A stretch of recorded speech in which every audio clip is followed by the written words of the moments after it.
Right, good afternoon, everyone. I'm Patricia Ivan of HarvestSprings International.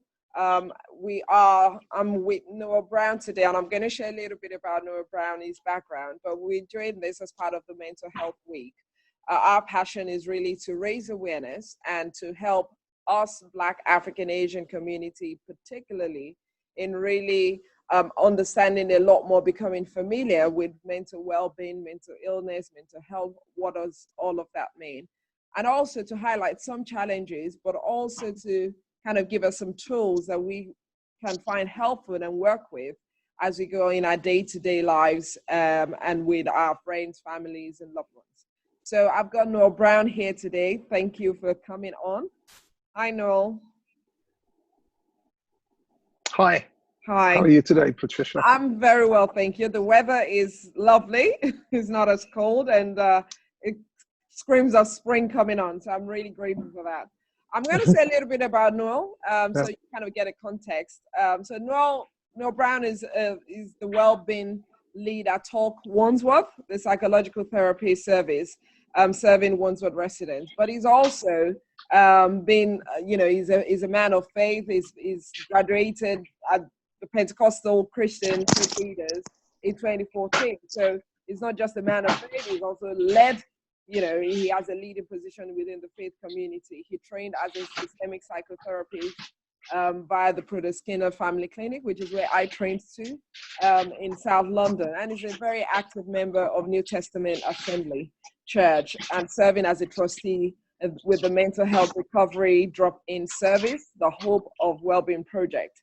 So Noel is married with 3 old adults, or I shouldn't say old adult sons, and an 8-year-old granddaughter who shares the passion of cooking and baking. That is very interesting. Welcome, Neil. Thank you. Thank you. Well, feel free to add anything to what I've just said about yourself, but the floor is yours, really. Well, I think that pretty much covers it. My work and what I do outside of my work is connected to my faith, my interest in people and relationships and mental health and well-being. Things like that are all sort of connected. They are what I do and how I do them throughout the day, all day, every day. And cooking, making drinks, baking. I've got a granddaughter who watches all of the TV programs, and she grades the food. She gives me an 8 or a 7 if it's not up to par. I've had a couple of 10s. So yeah. Oh wow. Okay, I think I need to visit you. We need to do a mental health bake week or something like that. Absolutely. Right. So the reason why we're here today, thank you so much, Neil, again for taking time out of your busy day to talk to us briefly about mental well-being and mental health. You and I have been talking, and I was listening to you and listening to what you do. And I guess for me, one of the things that really stood out is, your work with the IAPT service, and particularly the Step 1 service. And just thinking about faith leaders in communities, how can they take some of that knowledge that you have and work with that in the community? I mean, I know you've got a vast many years of experience, but one of the things I've seen that's plagued our faith community a lot is that we don't often recognize when we're dealing with mental illness. And so I was just hoping you can share some of your experiences and tools in that area. Okay, yeah. I'm just thinking, maybe if I use our church and the journey that our church has undertaken in terms of acknowledging the importance of one's mental health and well-being, because in a real sense, faith communities can oftentimes compartmentalize our life. So you've got a spiritual life, you've got a financial life, you've got a physical life, you've got a social life, you've got a sports life. And I mean, if you actually consider somebody who has multiple lives, they're probably somebody that's in a lot of problems if they're compartmentalizing their life. We have one life, and that one life is blended and comprised of so many things. Maybe like, think of an orange. An orange isn't one thing. It's lots of segments wrapped together in that orange skin, or a tangerine or satsuma. And so similarly, our lives are comprised of many things, but each of those segments, in the same way each of those segments make up the orange, each of these different segments comprise the life that we have. And to a great degree, oftentimes those of us that are committed to our faith can major in that area to the detriment of the others. Growing up as a believer, one of the things that was stark for me was that the children of leaders of churches were in mental health institutions and prisons. Wow. And I just couldn't get my head round. I mean, and that's an extreme, and that's not every, lots of faith leaders and their families are balanced and steady and strong and thriving.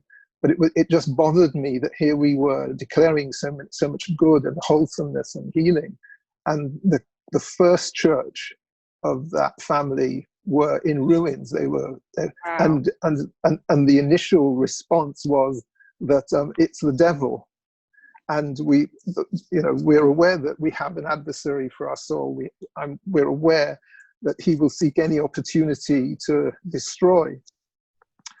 But to what extent and to what part have I contributed to that? And I know even in my own journey, the way in which we did church was very harsh on family life. And many families, the success of a church or a church organization has been built on the destruction of families. And that's not necessarily where I wanted to go in this conversation, but I think that's a reality of many churches, church organizations. There are men and women my age who are no longer in church and wouldn't go into a church because as children and as young people, they have seen how their lives have been so interrupted and disrupted by, in inverted commas, church. And they never experienced the love, the mercy, the grace, the goodness, all of those other things, because we were doing church, and you have to just come along with us because this is God's work, and you've got to do whatever it takes. And whatever it takes was quite costly to these children at the time, and now as adults, not interested. They don't want that Jesus. Yeah. So one of the big things I think is acknowledging that we have a life that John 10:10 talks about. He came that we should have life and have it more abundantly. And the abundant life, I think, really encompasses many things. A key part of that is our emotional health, our emotional well-being, and acknowledging that we have that is an important aspect is the first thing. In our church, conversations about mental health and well-being, conversations about when you're under pressure, when the kids are giving you grief, when you are unemployed, when there's health issues in the family. Okay, yeah, we know you pray, and yeah, we look at the Bible, but what else do you do? What else do you find useful? And having those conversations and being able to put words to some of those things that we do or don't do was the first part of it. There are cultures where none of the diagnostic vocabulary that is used to describe, say, what we would call anxiety, stress, depression, low self-esteem, those words do not exist in their vocabulary. Therefore, if the word doesn't exist, then there's no reason to talk about it. And so many of those communities we reach out to and we connect with in my day-to-day work. But I wonder to what extent in our church settings have we deleted words or vocabulary so that we don't have to have conversations that matter, those conversations that invite a questioning of, an exploration of. And I think that's the first place to start. If you don't have words for it, then it isn't a conversation. If it isn't a conversation, then you don't have to deal with it. Yes. Okay, I think what I'm hearing from you is that us as faith leaders, we've got to be bold enough to ask those questions. You know, how are you feeling? You know, what do you think about, where would you put your self-esteem? You know, how would you rate it, I guess? You know, do you feel high? Do you feel low? You know, are those the sort of questions we could ask? What sort of questions, you know, could we really use? Myself and a colleague, we have, if you want, devised interesting, or some people might call strange, ways, because some of the language that is used in therapy circles is very off-putting for people, and they don't quite understand, and they're wondering, are you doing something to me? Are you therapizing me or something like that? I don't want you to therapize me. Okay.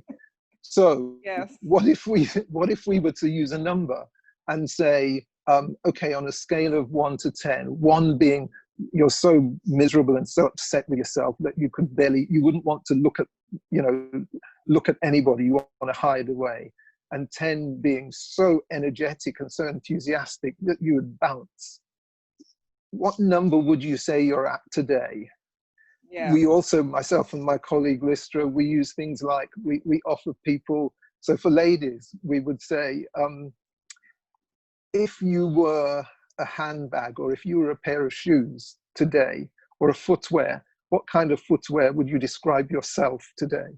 And some people would say, they're flip-flops. I'm a flip-flop today, just very easy, not too heavy, just ready to go with it. And if it's too much, then I just get rid of them, just go barefoot if I need to. Yeah. Some people might say they're Prada, 6-inch heels, red, shining, and this is business. I'm in business right now. So we use creative. For men, it could be a sports, it could be a car, it could be food. So we use these ways, these things that people are familiar with, and say, if you were to describe how you're feeling right now, which football team would you say you are? Would you say you're a Liverpool, or would you say you're a West Bromwich Albion? By the way, Liverpool were at the top of the league, West Bromwich Albion were near the bottom. So, yes, that's movable. so using things, using tools like that, you invite people to, effectively what we're doing is we're creating a vocabulary that isn't threatening, because if you're talking about football and they love football, great. If you're talking about shoes and they love shoes, great. Not threatening. But we can then use that as a starting point to create a dialogue. I think that is so useful, like you said, in therapy, I think we call those sort of things like scaling questions, but really trying to get a sense of where people are at. And that has really helped me, when in dialoguing with my 13-year-old son, I would go use some of those descriptive languages to kind of gauge what people are feeling and the frequency of those feelings. What other tools do you think is really accessible to faith leaders and us in the faith that we could use, that doesn't, like you said, sound negative, like we're denouncing faith, but at the same time we're trying to get a sense of where we are at? There are a number of organizations that are Christians who have trained, like yourself, people who have strong faith and strong conviction, who have trained in the skill set of listening and empathizing and offering support, non-judgmental support to men and women. And I think that a lot of church leaders would be wise to, in their training, to include a section on mental health and well-being, invite a practitioner into their training sessions with trainee leaders. Many of these Christian associations for counseling have men and women that are practitioners who are already invested in faith and can translate some of the therapy language that can be kind of overwhelming or confusing, can translate that into a language that is easily accessible by men and women of faith, and knowing that the person that they're speaking to has a similar commitment to the Lord Jesus and wanting to serve him as their highest priority and serve his brother and sister as a second priority. Yeah. So that I think, acknowledging that there are, in the same way that if our nice Mercedes was not working, we wouldn't go to a Honda dealership, or we wouldn't go to a moped dealership. We would go to the Mercedes dealership because, you know, whether we believe them or not believe them, these are the guys with the skills. Faith leaders go to Christian organizations, if as a starting point at least. Yeah. The service that I work in, so I'm a believer. I serve the entire Wandsworth borough, and that's what I'm committed to do. My faith gives me the license to do that with real energy. So there are men and women who are not necessarily working under a label of a faith organization, but are doing so with all of their heart. And so I would definitely say, approach the IAP service in your locality, find out what the services that they offer, and take advantage of them. Wonderful. Yeah. And, you know, like you said, there are other organizations out there. The IAP service, I think, is a great place to start. Particularly, definitely in Wandsworth area or in your locality, depending on where you're at. Yep. And every borough has an IAP service. Absolutely, because it's a statutory service, isn't it? Yes, and then we've got from thriving to surviving. We're going to have some Listra that you mentioned just now. She's going to come on at some point as well during some of this we're doing. Is there anything else? I was thinking about COVID-19 and, you know, what tools could be helpful to our colleagues out there, you know, maybe on a faith side, dealing with, you know, so many different challenges now than perhaps more than ever before. In a real sense, COVID-19 is a leveler. So whether you've got faith or no faith, whether you're rich, poor, male, female, you know, got a title, no title, means nothing, means absolutely nothing. We all, not even just across this country, but across this world, we're experiencing a massive leveling. And so whether you do or don't have a faith, the message is right now is to be aware of, or to pay attention to, the things that are really important and that really matter. And because of lockdown and restrictions, we're actually forced to understand and pay attention to some things that matter. And I think for many people, they've learned through lockdown that actually being by themselves, they love it. They thrive when they're by themselves. Some people have told me that they've discovered that they don't really need a lot of people around them. They actually can really enjoy their company and get on. There are other people that recognize, you know what, I do need people. I really miss people. But the thing is, the way maybe we've gone about our life, we didn't pay attention to that. There are some of us that being by ourselves and being still and being quiet, that's the worst thing. We've had to have things. So people, I know somebody who insisted on almost breaking into their church because they could not abide the idea of not being in their church. Now, church was never meant to be a building. It was always, so in a real sense, this is what we have created, a situation where the building is where it happens and where it matters. And that's never what Jesus had intended it to be. So learning to live with ourselves, learning to live with a stillness, or recognizing that I've got a lot of noise inside me, and how can I invite the Lord to help me to be still. COVID-19, there's no one easy solution. This is really about coming face to face with ourselves and some questions that probably we didn't have to deal with because we had another convention or we had another event to go to.